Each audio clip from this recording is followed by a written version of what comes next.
But the futurists have won the day. The futurists say that the prophetic clock stopped ticking in AD 70 when the temple was destroyed and the Jews rejected Jesus.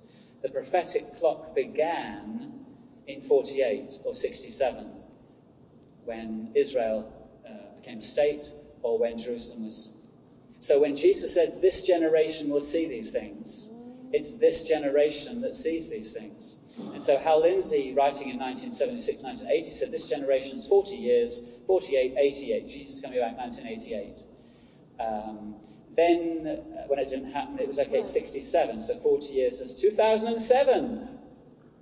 Okay, and then he said, well, a generation could be 40 to 120 years. So conveniently, you always move the goalpost just a little bit more. But that's what they're doing. They're taking Iran now, whereas last year it was Iraq. The year before that it was Kofi Annan. The year before that it was Gorbachev. You know, and people forget. People forget. You know, we're dealing with short-term memory, and cynically, the publishers want to write. They want a new book, flashy title, provocative, American prophecy. You know, it sells books. That's the level of, if you like, the theological knowledge of and this isn't a derogatory statement, but that's the level of many Christians' theology. And we preach over their heads on Sundays. We need to get it simple. Let me just give you a flavour of what's available. I'll come back to this prayer, but my book, Christian Zionism, which is the cheapest place you can get it is Amazon, but don't worry about it ever getting on the bestseller list.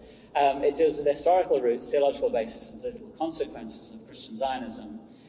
John Stott, who's a famous British Christian, is enthusiastic, and this was Dr. Gilbert Bazikian from Wheaton, who was one of the founding pastors of Willow Creek Community Church. He has solidly got behind this book, which is encouraging. So that's this book, and I commend that to you. If you speak Arabic, it's available in Arabic.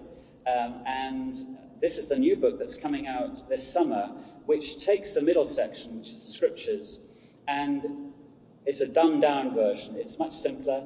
It focuses on how we should read the Old Testament in the light of the New. And I'm hoping and praying that IVP in the States will take it, and because of their evangelical connections, will make an inroad. Very good website, christianzionism.org, is the Institute for the Study of Christian Zionism.